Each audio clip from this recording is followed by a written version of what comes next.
L-għodwa tajba. Il-Knisja f'Malta tifraħ u tirringrazzja lil Alla li illum, is-Sibt 17 ta' Mejju, se jkollha 3 saċerdoti ġodda. Matthew Sammut mill-Parroċċa ta' Kristur Xorxt f'Pembroke, Johan Buġejja, Salesjan ta' Don Bosco u l-istudent mill-Institute for World Evangelization ICPE Mission Tian Chi-Shon Dominic Wong minn Singapore.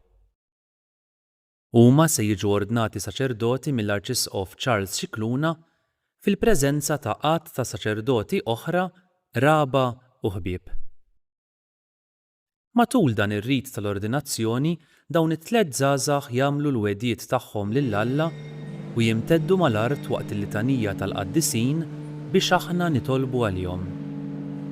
Imbagħad l-Arċisqof jidlikilhom idejhom biż-żejt tal-Griżma li tfisser il-konsagrazzjoni tagħhom u jagħtihom il-ħobbs u l-inbit li minn issa l quddiem huma jibdlu fil-ġisem u d-demm ta' Kristu waqt kull quddiesa li jiċċelebraw. Nistednukom sabiex aħna wkoll f'din it-talba tal-quddiesa ninaqdu mal-ġemgħa miġbura u nitolbu għal dawn is-saċerdoti l-ġodda.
ġbartna hawn biex trawwimna fil-fidi, tnissel fina daw tama fid-dmur, b'dik l-imħabba bla bidu bla temma li fid-dwejjaq tal-mewt trott ir-ruħ.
Bl-isem tal-Missier u tal-Iben u tal-Ispiritu Santu.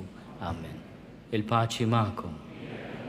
I would like to greet all our friends from abroad, especially the guests of Father Sean, imma natikom merħba l-koll.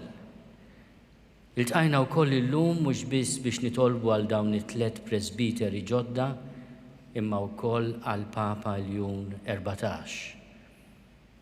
Aħna l-isfid ta' Malta Għawdex iltqajna mal-Papa Franġisku propju bħallum sena kien 17 ta' Mejju 2024. Sena wara llum qegħdin nitolbu għas-suċċessur tiegħu għall-Papa Ljun 14. Illum aħna nordnaw 3 żgħażagħ bħala presbiteri. Nitolbu li d-don tar-Rajji Tajjeb ikun don li jibqa' magħna.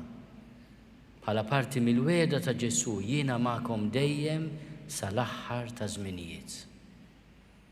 Ejjew nitolbu maħfra l-Alla ta' dnubietna u nirringrazzjaw il-Alla li permezz tas-saċerdozju fil-Knisja ikompli waslilna il-ħniena u l-maħfra tiegħu.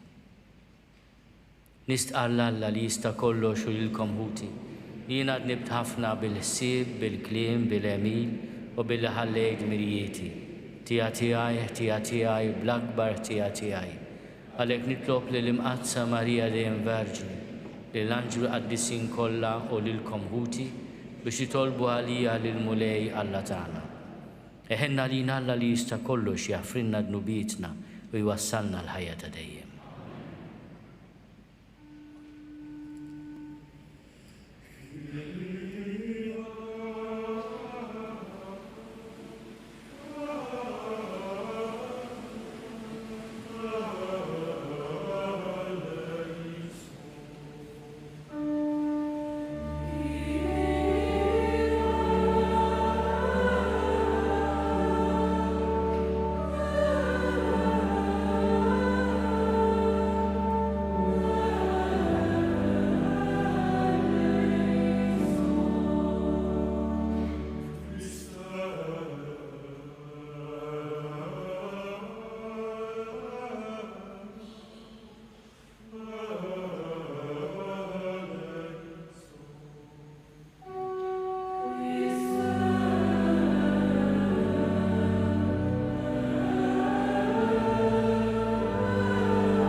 Gloria in excelsis Deo.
nitolbu. Mulejla tagħna inti tinqeda bil-Ministeru tas-Saċerdoti biex tmexxi lill-poplu tiegħek. Għati lil dawn id-djakni tal-Knisja tiegħek illum oġbok tażilhom għall-uffiċċju tal-Presbiterat li jaqduk sal-aħħar skont ir-rieda mqazza tiegħek u bil-Ministeru u l-ħajja tagħhom iseħħilhom iħabbirku għall-glorja ta' Ibnek Ġesu Kristu Sidna li Alla u li miegħek jgħixu jsaltan flimkien mal-Ispiritu Santu għal dejjem ta' dejjem.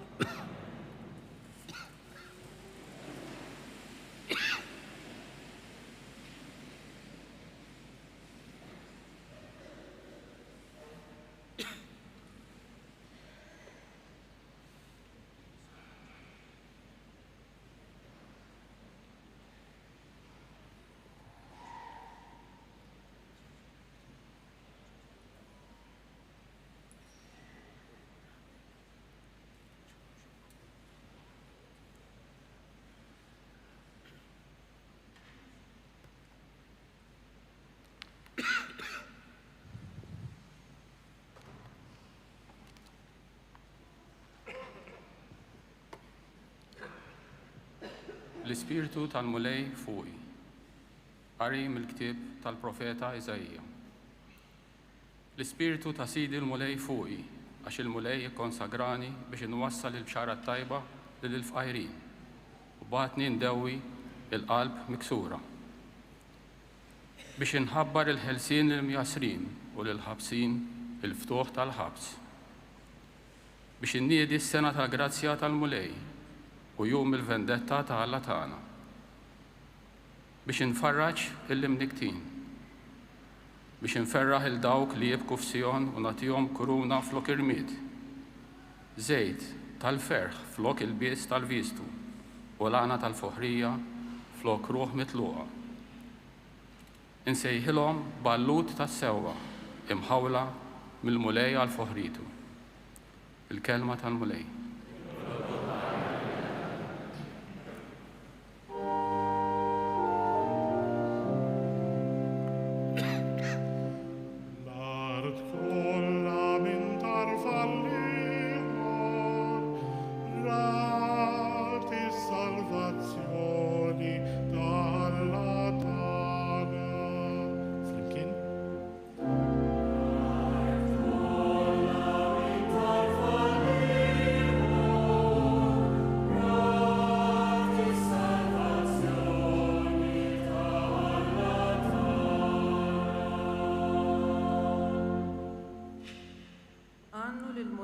Anja ġdida għax għamel ħwejjeġ tal-għaġib.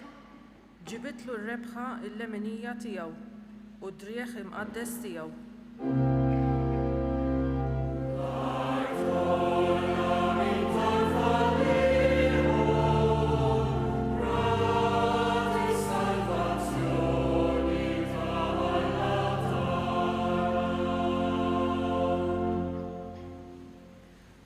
Fil-Mulej is-salvazzjoni tiegħu.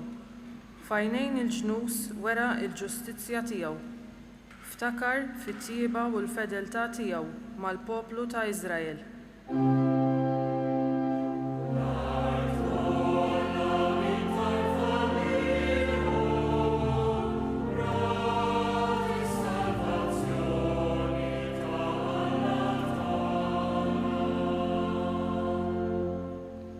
L-art kollha minn tarfa l-ieħor rat is-salvazzjoni ta' Alla tagħna. Għajtu bil-ferħ lill-Mulej fl-art kollha. Infexxu fil-għena, ifirħu u għannu.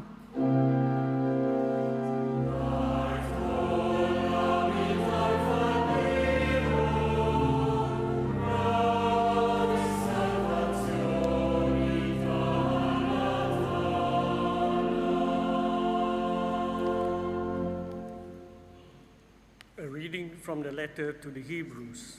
Every high priest chosen among mortals is put in charge of things pertaining to God on their behalf, to offer gifts and sacrifices for sins.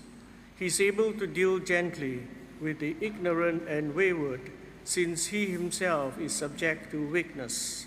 And because of this, he must offer sacrifice for his own sins as well as for those of the people.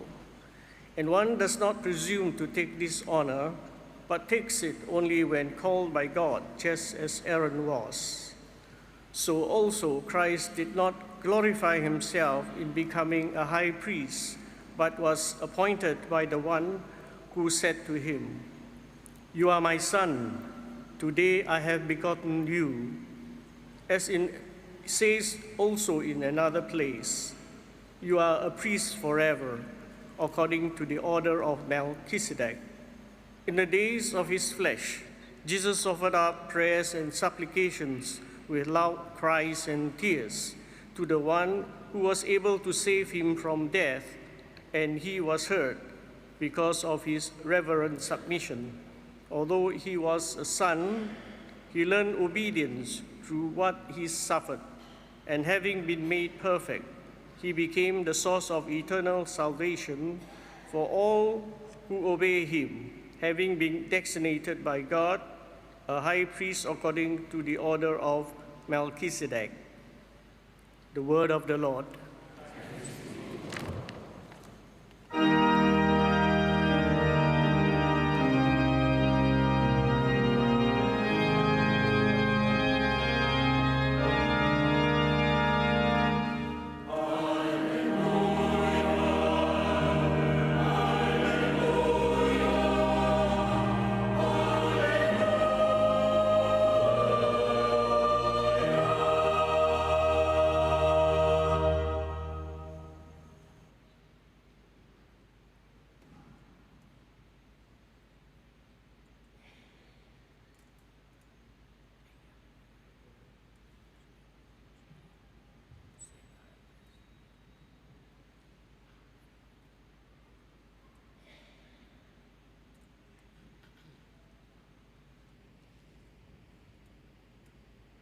If you continue my word, you are truly my disciple, says the Lord, and you will know the truth.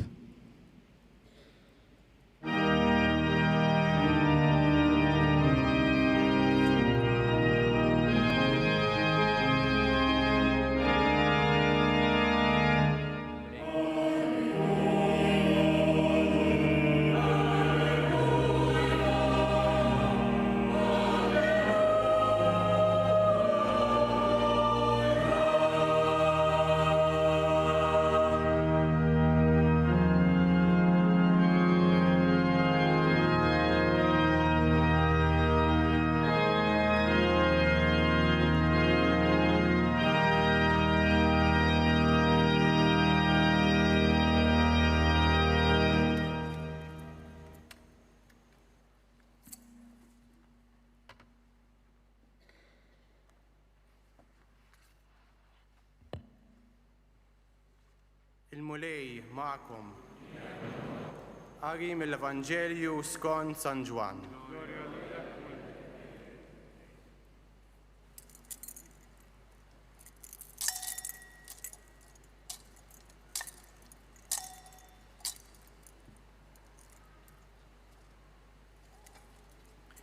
F'dak iż-żmien Ġesu qal lid-dixxipli tiegħu: Kieku għaraftu lili, kontu tarfu wkoll lill-missieri. Min issa l-qudiem tarfuh, anzi diġà rajtuh. Qallu Filippu: Mulej, urina l-missier u jkun biżżejjed għalina. Ġesu jieġeb: Ili daqshekk magħkom Filippu, u għadek ma raftnix? Min ra lili, ra lill-missier. Kif tgħidli urini l-missier? Ma temminx li jiena fil-missier u l-missier fija? Il-kliem li ngħidilkom jien ma ngħidux minn moħħi, iżda l-missier li jammar fija qiegħed jagħmel l-opri tiegħu. Emmnuni, jiena fil-missier u l-missier huwa fija. Jekk mhux għal xi ħaġa oħra, emmnuni minħabba dawn l-opri stess. Tassew ngħidilkom, min jemmen fija u wkoll qatt jagħmel l-opri li qiegħed nagħmel jien, u akbar minnhom qatt jagħmel, għax jiena sejjer għand il-missier. U jekk titolbu xi ħaġa f'ismi, jiena nagħmilha, biex il-missier ikun glorifikat permezz ta' ibnu. Iva, jekk titolbuni xi ħaġa f'ismi, jien nagħmilha. Il-kelma tal-mulej.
jersqu dawk li sirnaw presbiteri. Johan Boġejja, Salesian ta' Don Bosco. Hawn jien. Matthew Zammut, mill-parroċċa ta' Pembroke. Hawn jien. Tanċi Sean Dominic Wong, mill-Istitut tal-Evanġelazzjoni għad-Dinja, ICPE. Hawn jien.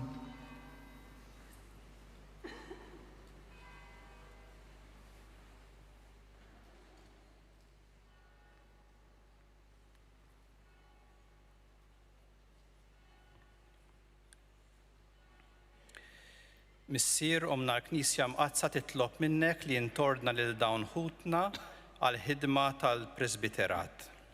Taf jistħoq ilhomx? Jina nixet li mill-istħarriġ li sar fuqhom fost il-poplu Nisrani u mill-fema ta' kull min kien fi dmir li jagħti l-parir tiegħu fuqhom, instab li huma jistħoq ilhom l-ordinazzjoni. Bil-għajnuna tal-Mulej Alla u tas-Salvatur tagħna Ġesu Kristu, aħna nażlu lil dawn ħutna għall-ordni tal-Presbiterat.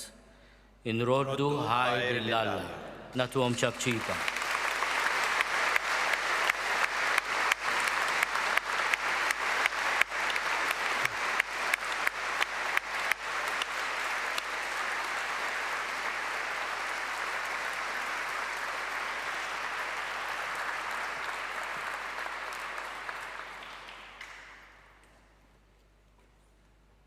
Johan, Matthew, Sean,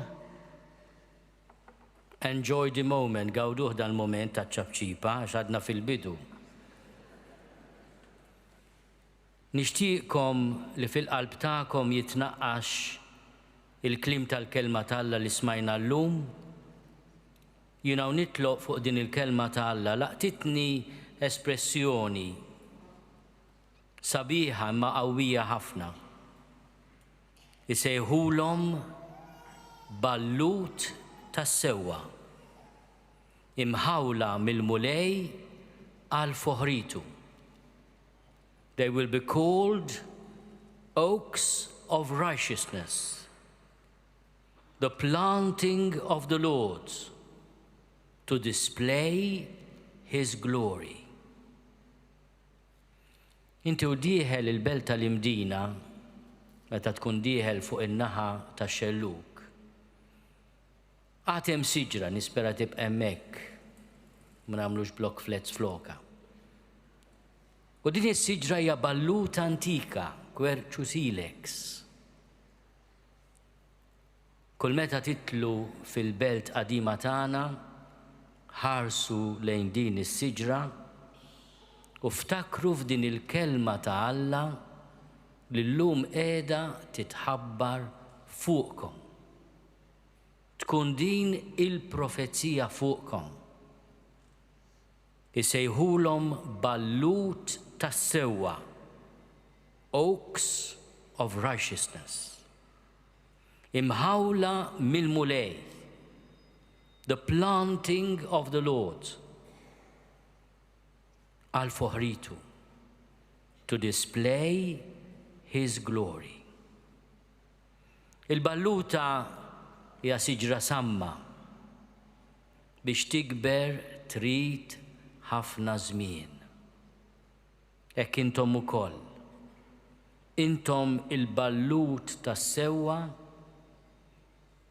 li nżrajtu mill-imħabba tal-ġenituri tagħkom u llum il-mulej qiegħed isejħilkom is-siġra matura li tagħmel il-frott.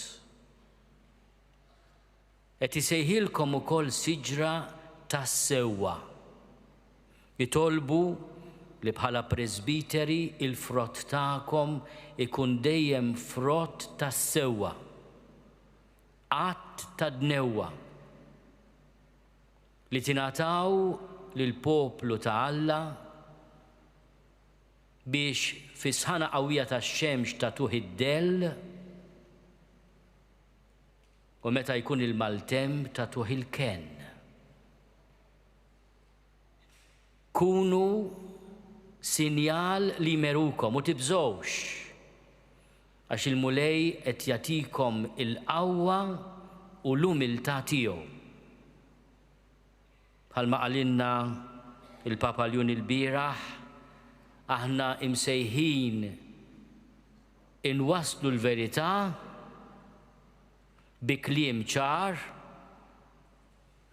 imma fis-sewwa u fl-imħabba.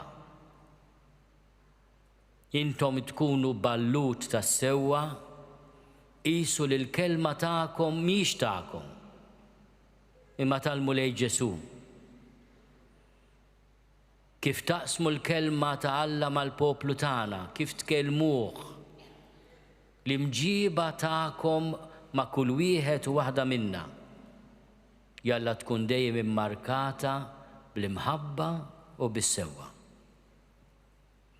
Ftakru li intom imħawla mill-mulej. You are the planting of the Lord. U kull ma seħ fikom u jseħ fikom li hu ta' tjieba, ta' ħniena, ta' grazzja, kien għadu jkun frott tal-ħniena u l-grazzja tal-mulej. Illum il-mulej li rakom tikbru minn żerja ċkejkna u tilħu l-maturità taż-żożija tagħkom qiegħed iħawwilkom fil-Knisja bħala ballut tas-sewwa. L-irwieħ, il-maltemp ivenvnu madwarkom.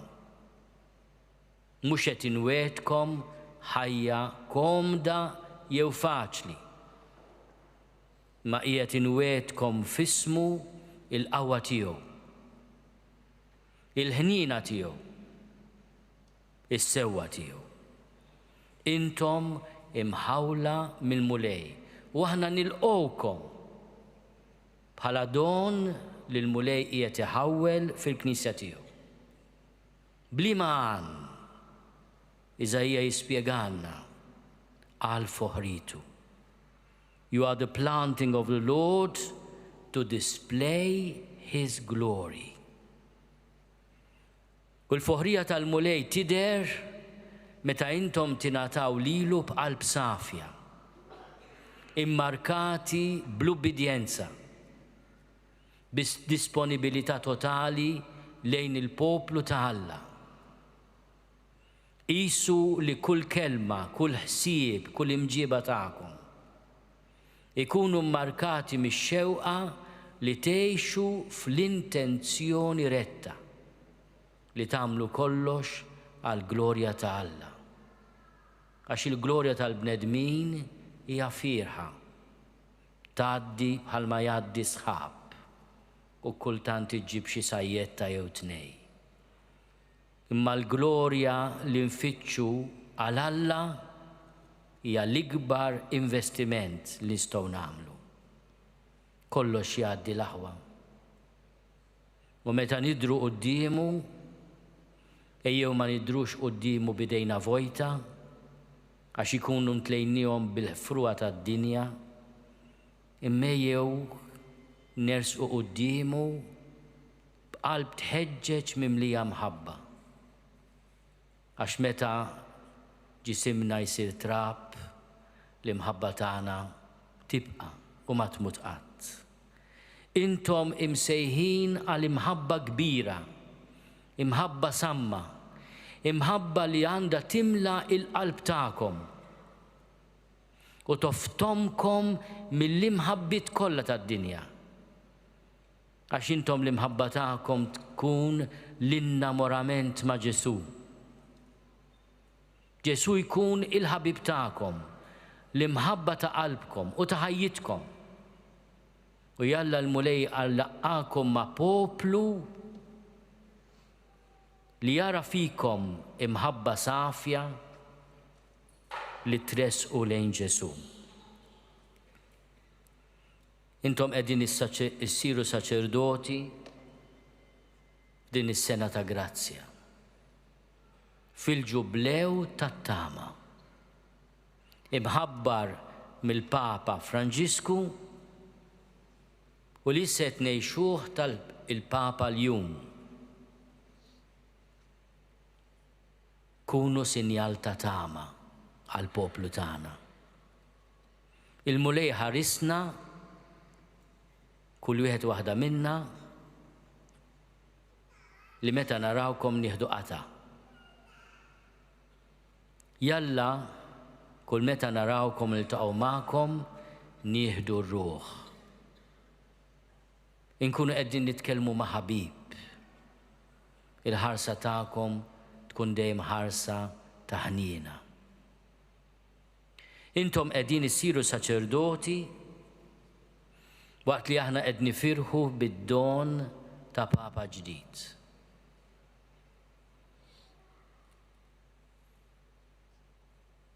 Papa reliġjuż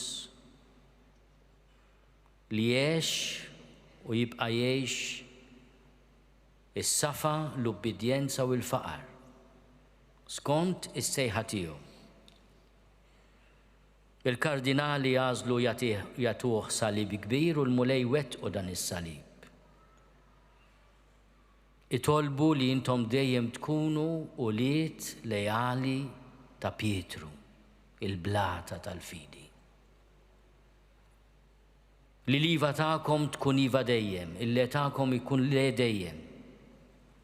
Tinsewx li intom qed tissieħbu fis-saċerdozju ministerjali. L-Ispiritu tal-mulej fuqkom, għax il-mulej llum qiegħed jikkonsagrakom biex twasslu l-bxarat tajba lill-fqajrin.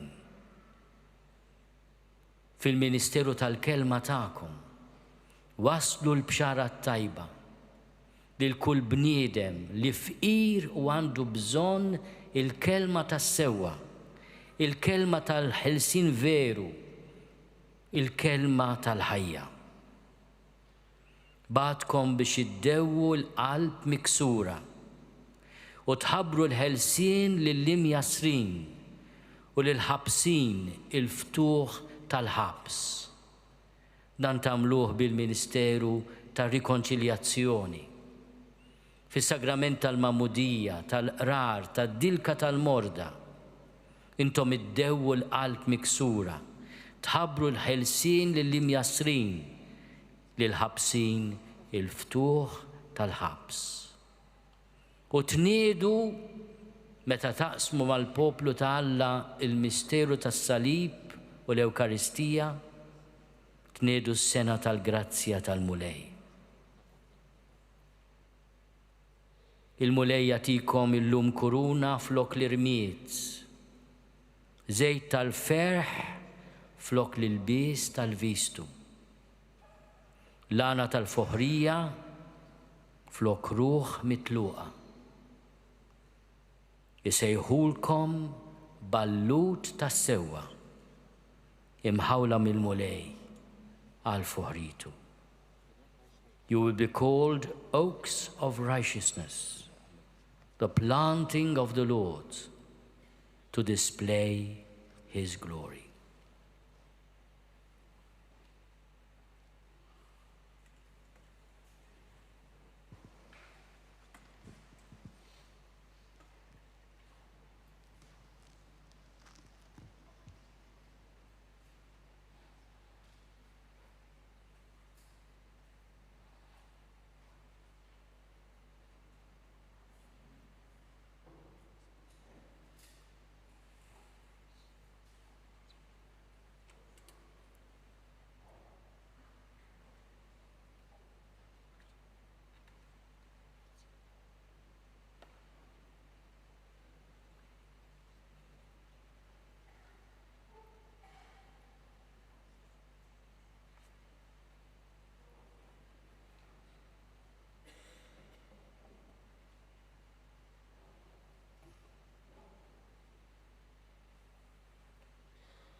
Eżis u liedi qabel tersqu biex tirċievu l-ordni tal-presbiterat, jeħtieġ tistqarru quddiem il-poplu rida tagħkom li titħlu għal dan l-uffiċċju.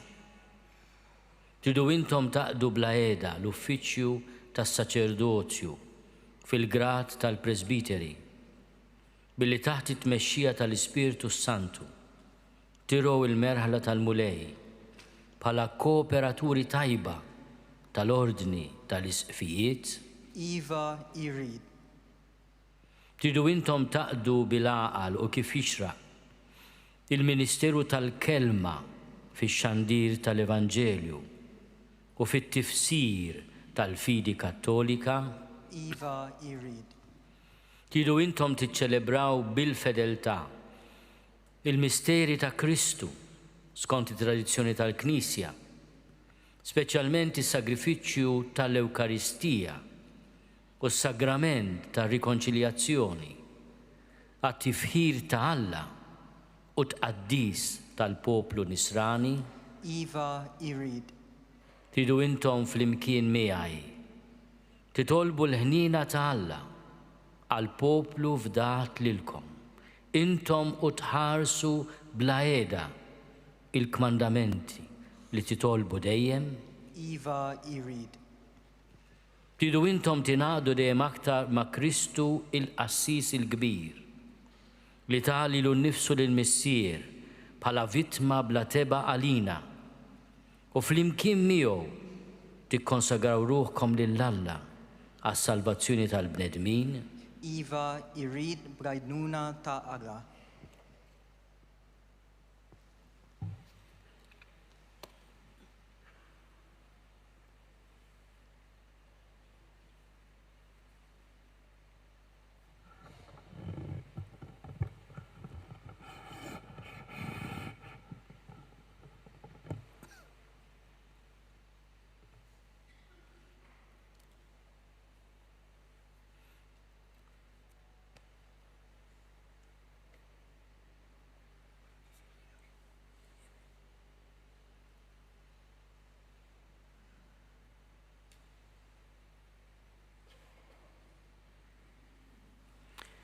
Twijat rispett u ubidjenza lill-Isqof Djoċeżan u l-superjur leġittimu tiegħek, Alla li beda din l-opra tajba fik iwassala għat-tmiem.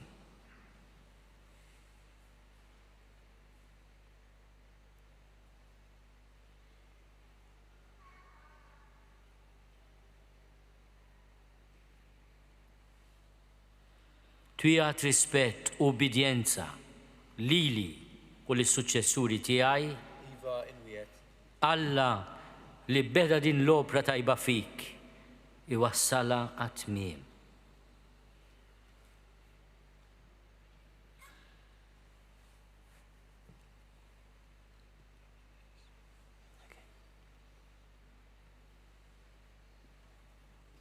Do you promise respect and obedience to me and my successors? I do. May God, who has begun the good work in you, bring it to fulfillment.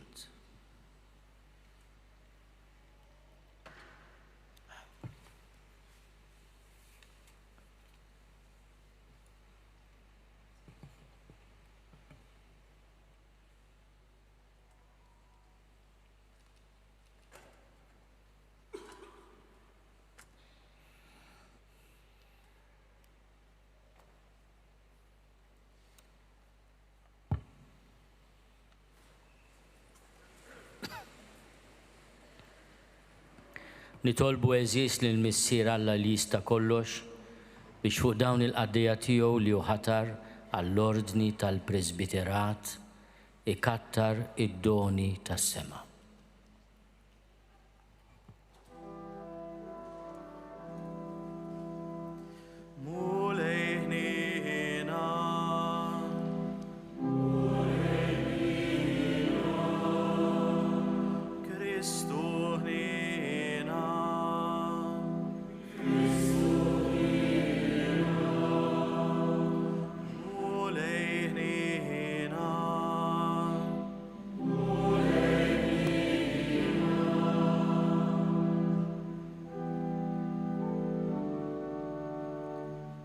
Addisa Maria o Malla,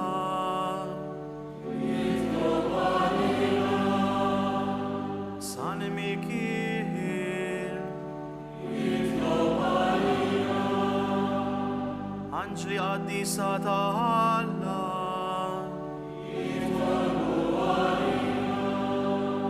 San Juan Battista,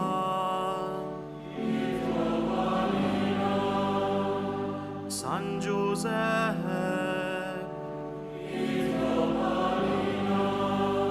San Pietro, San Paolo,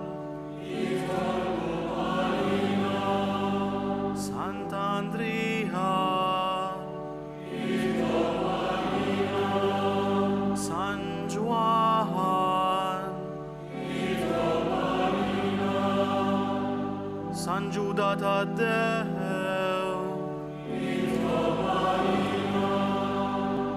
Santa Maria Maddalena,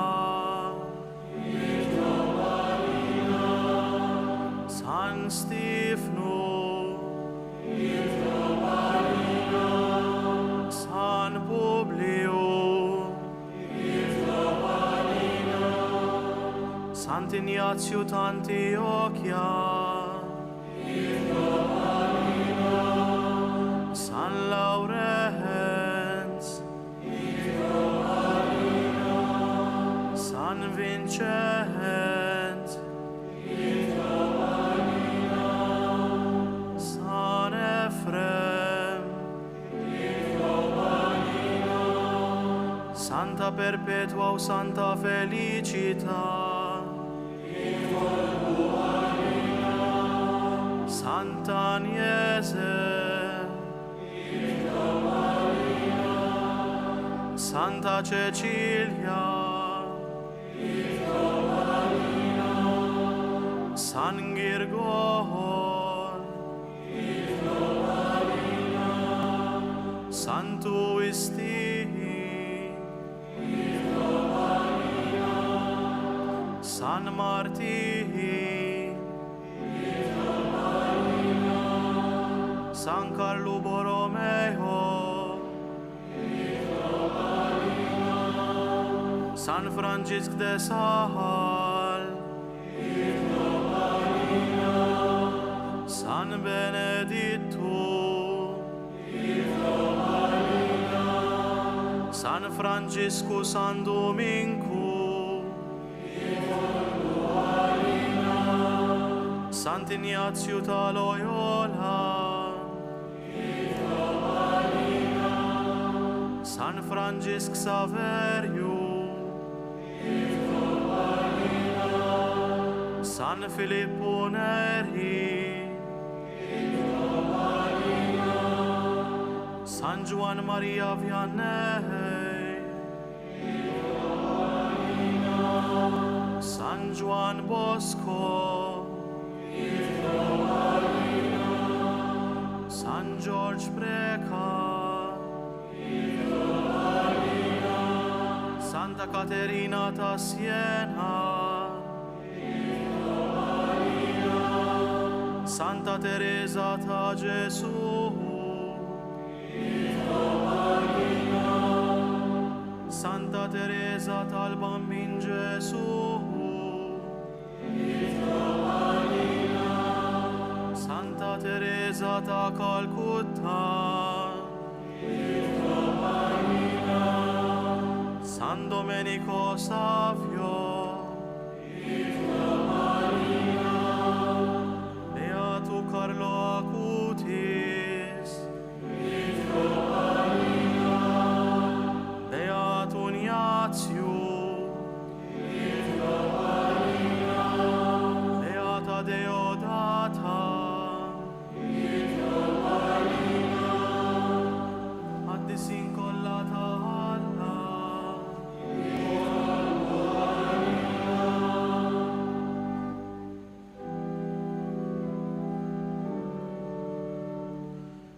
Urihni namana,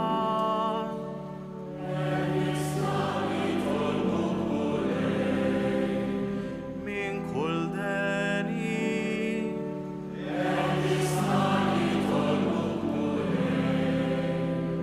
min kull dnub,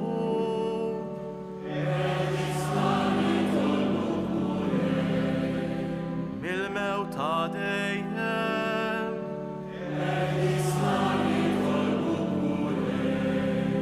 bl-inkarnazzjoni tiegħek,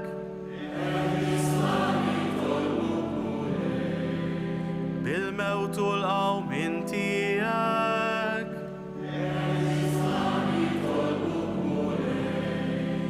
bil-miġja tal-Ispirtu Santu,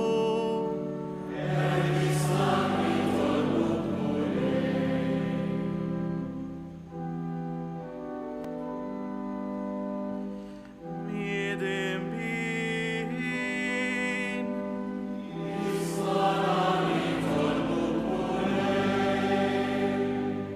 mexxi l-Knisja tiegħek u ħarisa,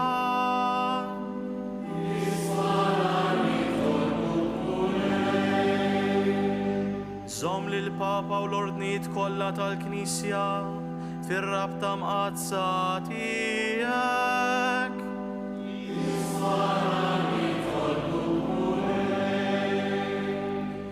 Birek dawn il-magħżulin tiegħek, mill-magħżulin tiegħek.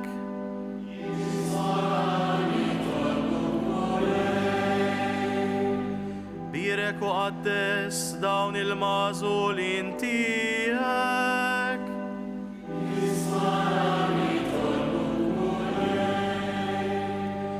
Birek qaddes u konsagra dawn il-magħżulin tiegħek.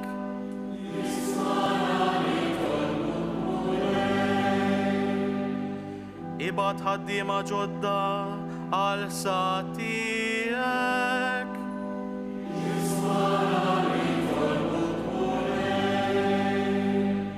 Ħati paċi ftehim tassew lill-popli kollha.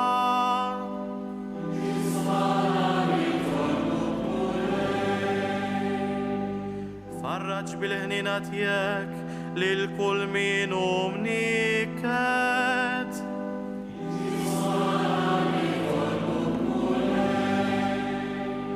Għawina u ħarisna fis-servizzi mqaddes tiegħek.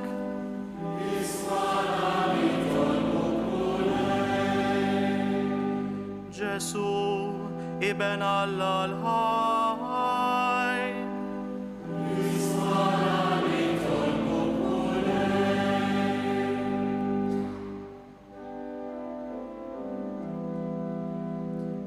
Kristus maħna.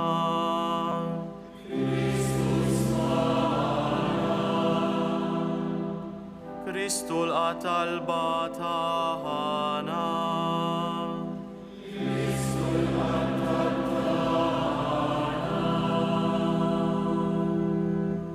Ismana nitolbuk mulej Alla tagħna u sawwa bil-barka tal-Ispirtu Santu u l-grazzja tas-saċerdozju fuq dawn il-qaddejja tiegħek li aħna qegħdin inresqu quddiem il-ħarsa tiegħek biex ikunu konsagrati.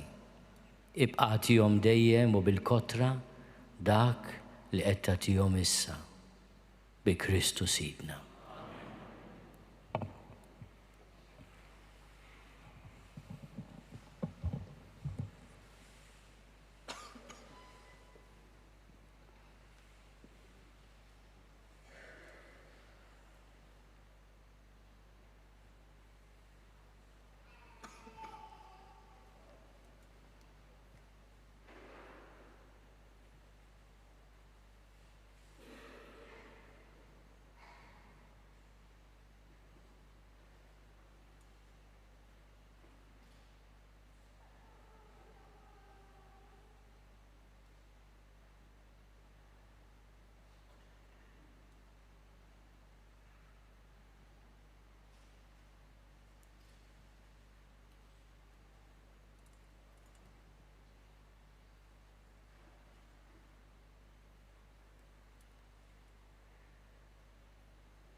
Kun mala mulej missier qaddis għalla ta' dejjem li tista' kollox.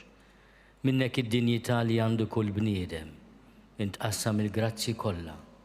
Bik kollox jimxi l-qoddim, kollox jitqawwa. Inti biex issawwar poplu saċerdotali, fiħdanu bil-qawwa tal-Ispirtu Santu, tqassam f'ordnijiet diversi il-ministri ta' Kristu ibnek. Sa minn żmien il-patt il-qadim briti mistiċi twaqfu l-uffiċċji u kotru. Għalhekk meta qed lil Mosè u lil Aaron biex imexxu u jqazzu l-poplu, għażilt irġiel oħra ta' dinjità u grad inqas minnhom biex imseħbin magħhom jgħinuhom fil-ħidma tagħhom. Hekk fid-deżert int xerrit l-ispirtu ta' Mosè fir-ruħ ta' 70 raġel bil-għaqal biex hu bil-għajnuna tagħhom seta' jmexxi aħjar lill-poplu tiegħek. Hekk ukoll inċerriet fuq għolliet Aaron il-milja tas-saċerdozju ta' missierhom biex seta' jkun hemm biżżejjed għadd ta' qassisin. Skont il-liġi għas-sagrifiċċju fis-santwarju li kienu xbija u del tal-ġid li kellu jiġi. Fl-aħħar nett imbagħad missier qaddis intibgħat fid-dinja lil-ibnek, lil Ġesu, l-Apostlu u l-Qassis il-Kbir tar-reliġjon li nistqarru. U bl-Ispirtu Santu offra lilu nnifsu lilek bħala vittma safja u sieħeb fil-missjoni tiegħu lill-Apostli imqazzin fil-verità u żidilhom bħala sħabhom irġiel oħra biex ixandru jwettqu l-ħidma tas-salvazzjoni fid-dinja kollha. U issa lilna wkoll dgħajfin kif aħna għatina n-nies li neħtieġu biex jgħinuna aħna u naqdu s-saċerdozju apostoliku. Għati nitolbuk missier li tista' kollox id-dinjità tal-ordni tal-presbiterat lil dawn il-qaddejja tiegħek. Ġeddet fihom l-ispirtu tal-qdusija. Għame u Alla li jilqgħu minn għandek l-uffiċċju tat-tieni grad, jożuh u jżommuh għal dejjem u bl-eżempju ta' ħajjithom idaħlu ir-rażan fl-imġieba. Jalla jkunu ħaddiema tajbin li jaħdmu jitfit mal-ordni tagħna biex it-tagħlim tal-Evanġelju bix-xandir tagħhom jagħmel bil-grazzja tal-Ispirtu Santu kotra ta' frott fi qlub il-bnedmin u jasal sa truf l-art kollha. Ħajkunu flimkien magħna amministraturi fidili tal-misteri tiegħek biex il-poplu tiegħek jiġġedded bil-ħasil ta' twelid ġdid fil-Magħmudija u jkollu l-ikel tar-ruħ mill-altar tiegħek u l-midinbin jiksbu mill-ġdid il-ħbiberija miegħek u l-morda serħan u faraġ fil-mar tagħhom. Ħajissieħbu magħna biex jitolbuk tħenn għall-poplu fdat lilhom u għad-dinja kollha. Hekk il-ġnus jinġemgħu l-koll flimkien fi Kristu u jsiru poplu wieħed tiegħek li jilħaq il-milja tiegħu fis-saltna tiegħek. Bibnek Ġesu Kristu Sidna li Alla u li miegħek jgħix fi saltan flimkien mal-Ispirtu Santu għal dejjem ta' dejjem.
il-Mulej Ġesu Kristu, il-Missier dilku bl-Ispirtu Santu u l-qawwa, iħarsek ħad tqaddes lill-poplu Nisrani u toffri s-sagrifiċċju lill-Alla.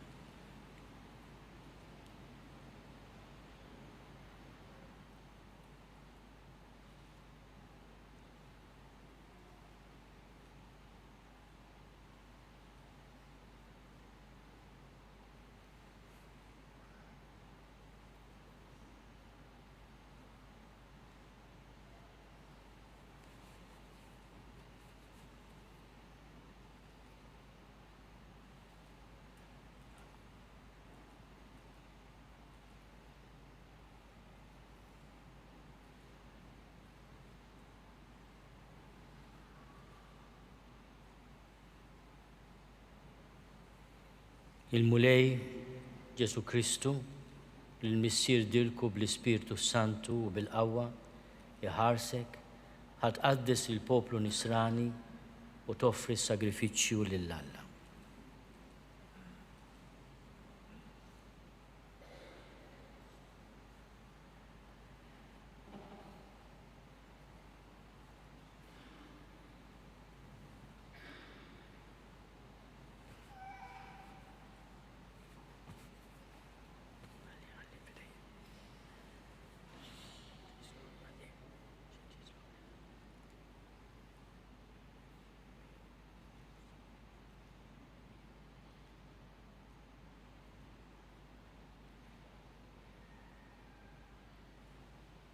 The Lord Jesus Christ, whom the Father anointed with the Holy Spirit and power, guard and preserve you, that you may sanctify the Christian people and offer sacrifice to God.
ilqa l-offerta tal-poplu qaddis li se ssir lill-Alla.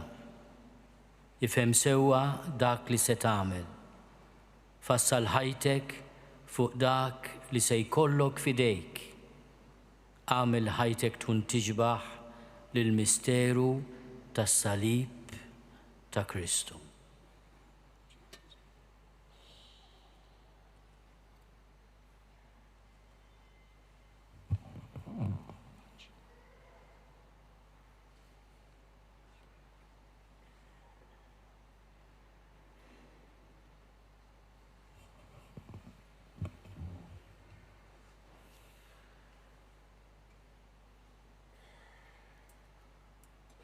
Ilqa l-offerta tal-poplu qaddis li se ssir lill-Alla. Ifhem sewwa dak li se tagħmel. Fassal ħajtek fuq dak li se jkollok f'idejk. Għamel li ħajtek tkun tiġbaħ lill-misteru tas-salib ta' Kristu.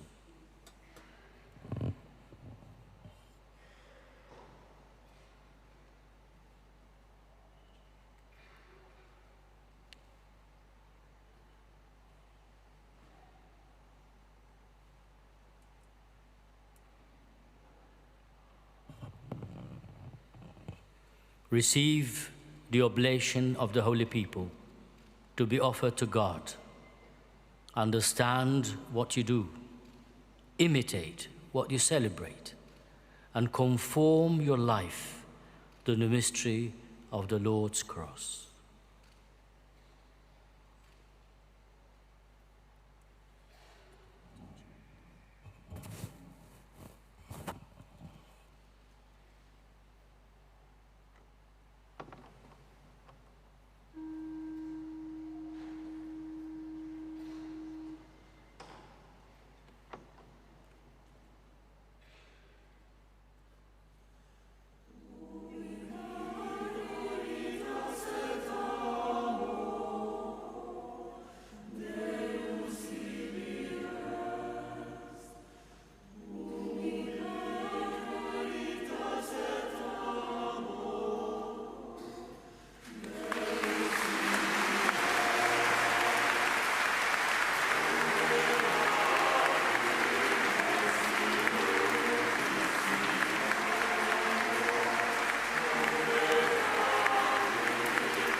saċerdoti biex is-sagrifiċċju tiegħi u tagħkom ikun joġob lill-Alla l-Missier li jista' kollox.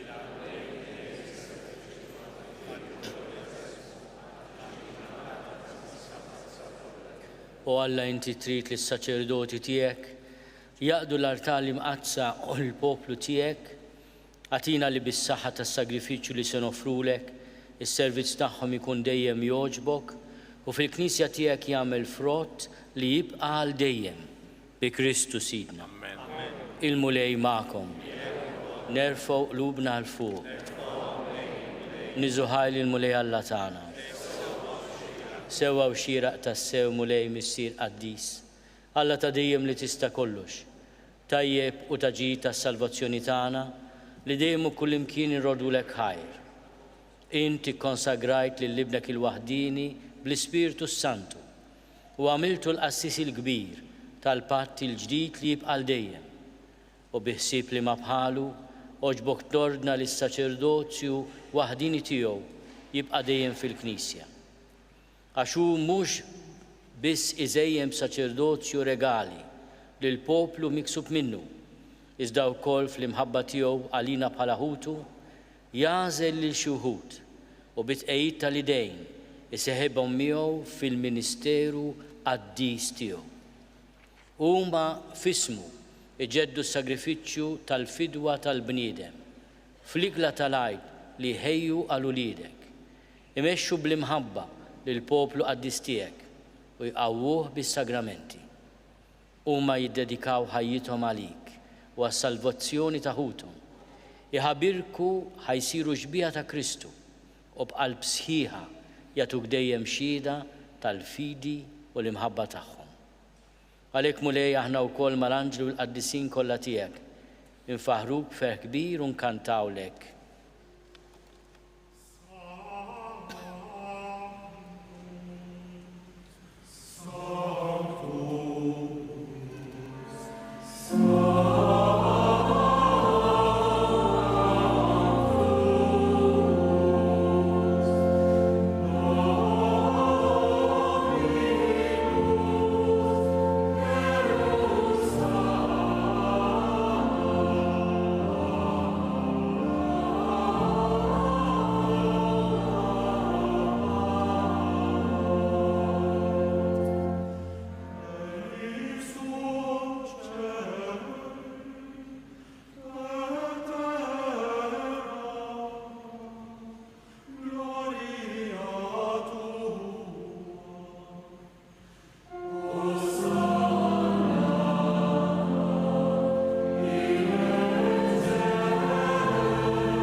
Għaddis tas-sewint mulej inti lajn ta' kull dusija.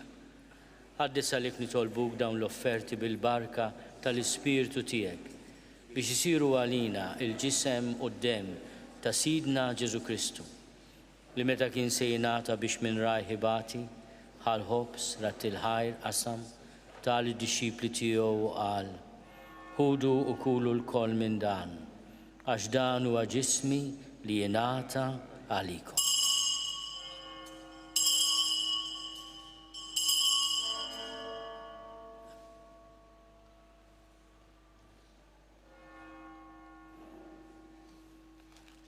Ekk ukoll wara li klaħal kalċi, reġarat il-ħajr, tali disċipli tiegħu qal, ħudu u ixorbu minnu l-koll, għax dan huwa l-kalċi ta' demmi, tal-patt il-ġdid li jibqa' għal dejjem. Id-dem li jxerret għalikom u għall-bnedmin kollha għal maħfra ta' dnubiet, għamlu dan tifkira tiegħi.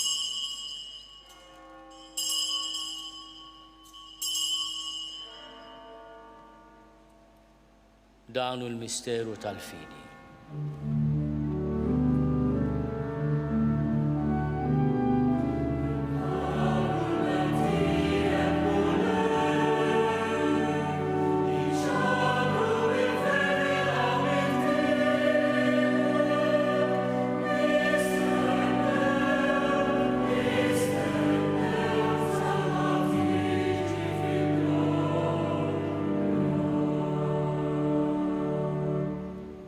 Għalhekk aħna nagħmlu dan tifkira tal-mewt u l-qawmien ta' Sidna Ġesu Kristu. Nofrulek mulej il-ħobs tal-ħajja u l-kalċi tas-salvazzjoni. U rodulek ħajra xogħġbok tilqana hawn quddiemek biex naqduk. U miċ-ċokontana nitolbu li l-Ispirtu Santu jaqadna f'ġisem wieħed lilna li nieħdu sehem mill-ġisem u d-demm ta' Kristu.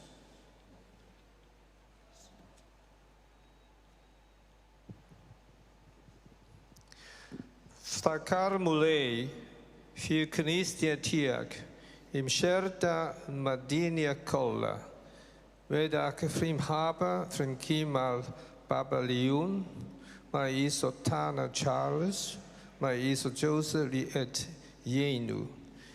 Mie għadej tiegħek mingħajr ma' Iso Olli. Ftakar ukoll f'dan għadejja tiegħek li ilhom rid tamilhom presbiteri ta' Knisja tiegħek, ftakar ukoll fin-kredu kollu tiegħek. Ftakar ukoll f'ħutna li raqdu bit-tama tal-qawmien, ftakar fil-mejtin kollha. Daħħalhom quddiemek fid-dawl tas-seb tiegħek.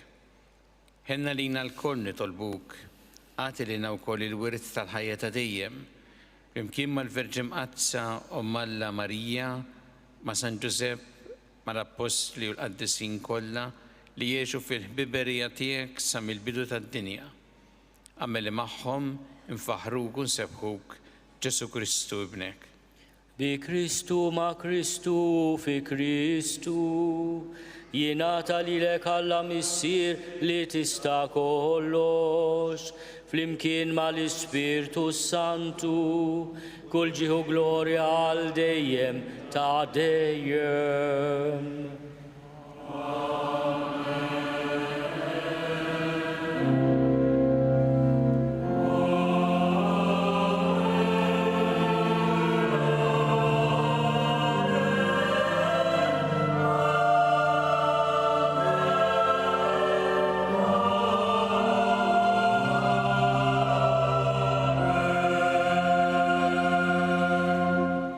Ejjew nitolbu kif għallimna u ridna nagħmlu l-iben ta' Alla għas-salvazzjoni tagħna. Missierna li inti fis-smowiet jitqaddis ismek tiġi saltnatek, ikun li trid int kif is-sema hekk fl-art. Ħobżna ta' kuljum magħtina llum, aħfrinna dnubietna bħalma naħfru l-minu ħati għalina. La ddaħħalniex fit-tiġrib, iżda eħlisna mid-deni. Eħlisna nitolbuk mulej minn kull deni. Għatina fit-tiebu ħnina tiegħek il-paċi fi żmienna biex inkunu ħielsa dejjem mid-dnub u mħarsa minn kull inkwiet. Aħna nistennew u nittamaw ilejna u l-miġja tas-Salvatur tagħna Ġesu Kristu. Mulej Ġesu Kristu li għat lill-Apostli tiegħek, inħallilkom is-sliem, nagħtikom is-sliem tiegħi. La tħares lejn dnubietna. Iżda ħares lejn il-fidi tal-Knisja tiegħek. Għatija slimu l-għaqda li int trid fiha int li tgħixu s-saltan għal dejjem ta' dejjem. Il-paċi tal-mulej tkun dejjem magħkom. Għatu il-paċi lil xulxin.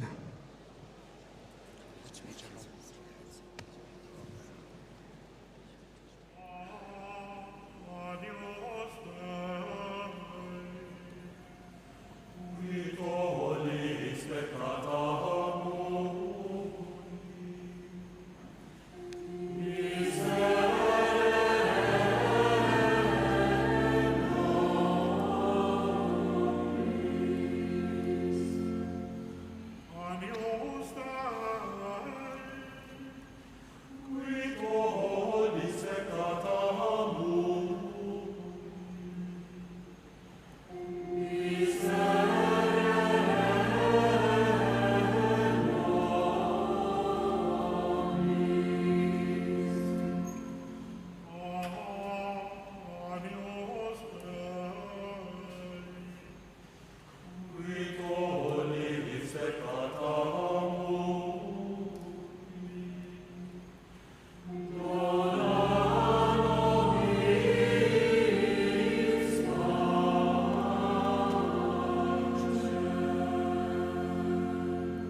danu l-ħaruf talla, danu li neħid nubiet tad-dinja, ħenin dawk li huma mistiedna għall-ikla tal-ħaruf. Mulej ma jistoqlix tidħol taħt is-saqaf tiegħi, iżda biss kelma waħda u ruħi tkun ifhem.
nitolbu.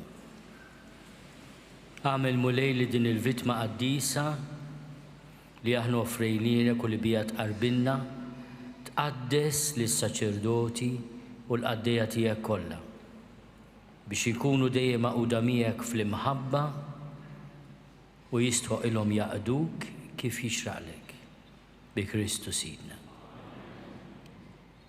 On the occasion of the official start of the ministry of Pope Leo XIV as Pope, I have invited His Excellency the Apostolic Nuncio to give us his message.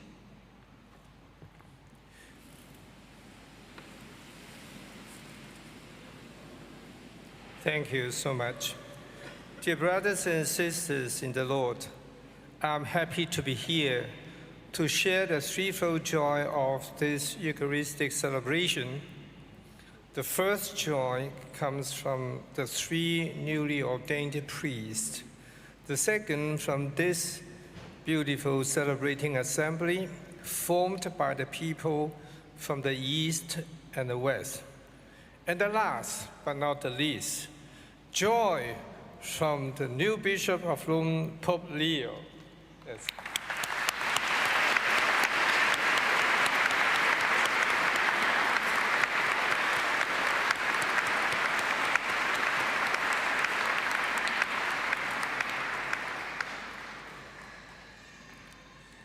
These three joys are interconnected in the sacramental bonds.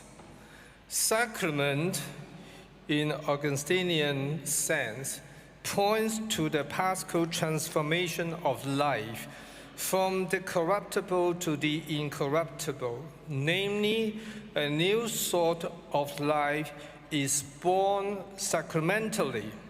Today, God, out of His infinite goodness, has given us three new priests, and I would say even they are baby priests through the sacramental ordination.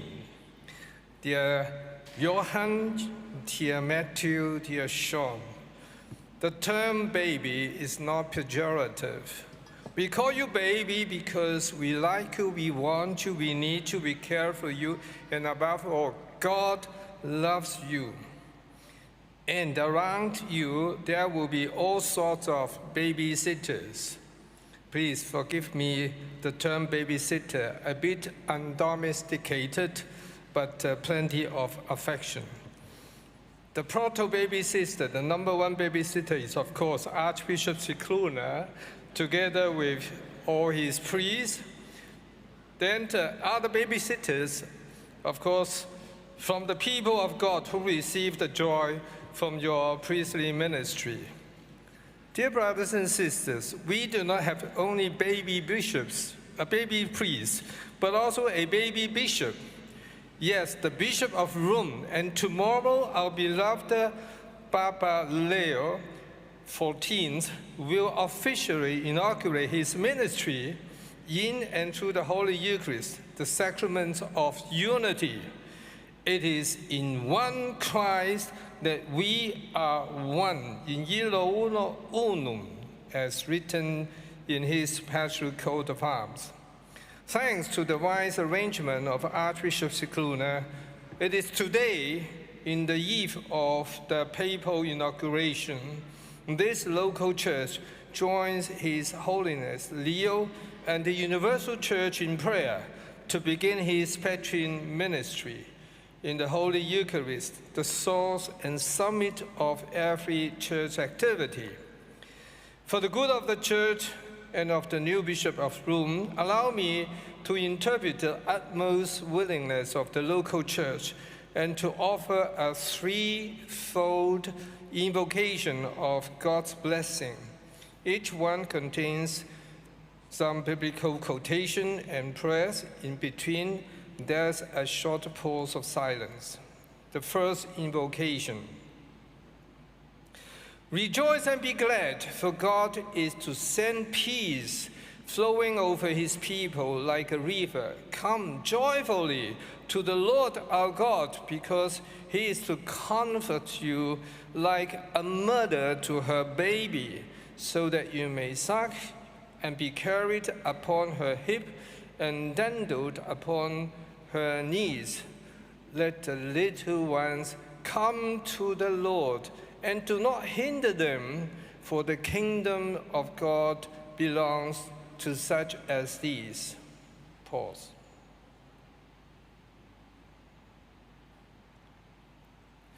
Blessed are you, Lord God of all creation. Bless the church, we pray, that she may evermore be rooted in the mystery of incarnation, in which God humbly makes himself small, even a baby, so as to ask for a love and to let us touch him, the source of eternal peace. Bless his holiness, Leo XIV, we pray, and grant him wisdom and health for his newly assumed patron ministry, so that, cum petro et sub petro, we may bear witness to the truths of Christ and make his love tangible to all. Second invocation. God promised us peace, the messianic peace in which the wolf shall be a guest of the lamb, and the leopard shall lie down with the young goat, the calves and the young lion shall browse together with little child to guide them. Jesus praised the Father for his revelation of love to the little ones, and then asks us to learn from him, for he is mild and humble of heart.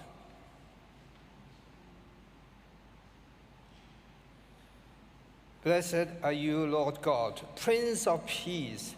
Bless the church, we pray, especially in the turbulent time of wars and conflicts, that she may spread love like a shining star in the dark night. Bless the patron ministry of His Holiness Leo, we pray, especially his commitment to guide the church to walk together towards the making of peace globally. It is in love that light dissipates darkness, in love that life conquers death, in love that peace wins over wars. Third invocation. The Lord is my shepherd. Nothing shall I want. Even though I walk through the valley of the shadow of death, I will fear no evil, for you are with me. For the sheep, the good shepherd has laid down his life. We are the flock of the good shepherd. Let us ring out our joy, so that other sheep may feel the same joy and come to the same pasture. There will be one flock, one shepherd.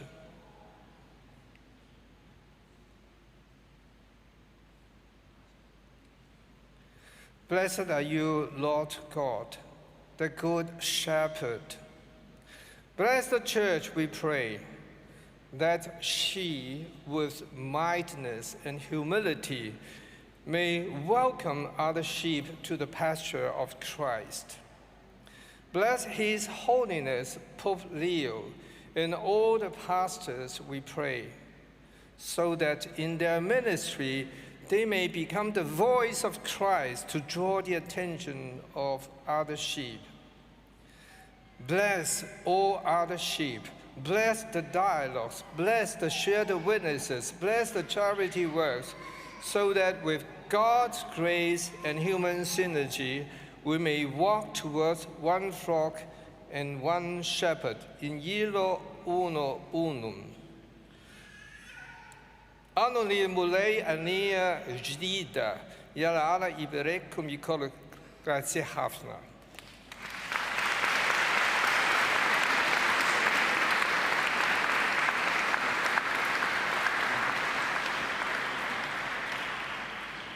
Assamna daw is-santi tal-Papa U wara għandna talba li tagħna San George Preka bil-Latino hemm il-traduzzjoni bil-Malti. Min jiftakar iż-żjara tal-Papiet, San Ġwan Pawlu II, Benedittu XVI u anke Franġisku. Kull meta ġie l-Papa fostna kan tajnilu dal-innu anke bħala tislima lill-Papa Ljun 14 lejliet li se jibda il-Ministerju tiegħu formalment jew flimkien u bil-wifqa nkantaw dawn l-4 versi komposti minn San George Preka.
Il-mulej ma'kom.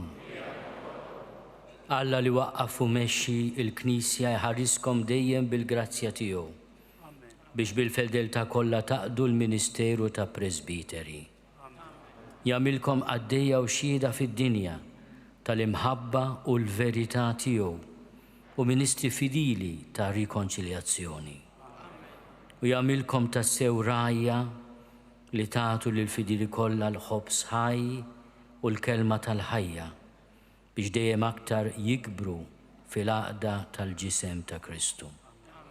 U lilkom il-koll li tinsabu hawn miġbura fl-imkien, iberikkom Alla li jista' kollox, il-Missier u l-Iben u l-Ispiritu Santu.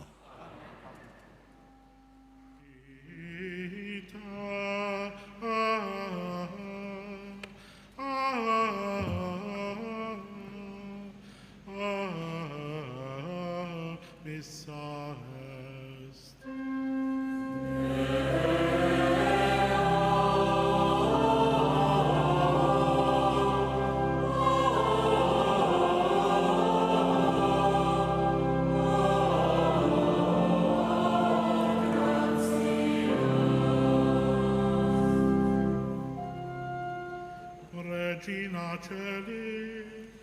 Alleluia.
naslu fit-tmiem il-quddiesa tal-lum li matula ġew ordnati 3 saċerdoti ġodda. Illum inżommu b'mod speċjali fit-talb tagħna lil Dun Matthew Sammut, Dun Johann Buġejja u Dun Tjan Chishon Dominic Wong kif ukoll lis-saċerdoti kollha. Mulej, għatina iktar saċerdoti li jkunu jistgħu jfarġu lil dawk li qed ibatu, li jfakruna li aħna lkoll aħwa ta' xulxin, li jbirku djar, il-ħidma u l-għelieqi tagħna ħalli s-saltna tiegħek tkompli tinfirex u tilħaq lil kulħadd. Fl-aħħar nett, nitolbuk sabiex dejjem tkompli żomm idejk fuqna lkoll. Amen. Nawguralkom il-kumplament tal-għodwa tajba.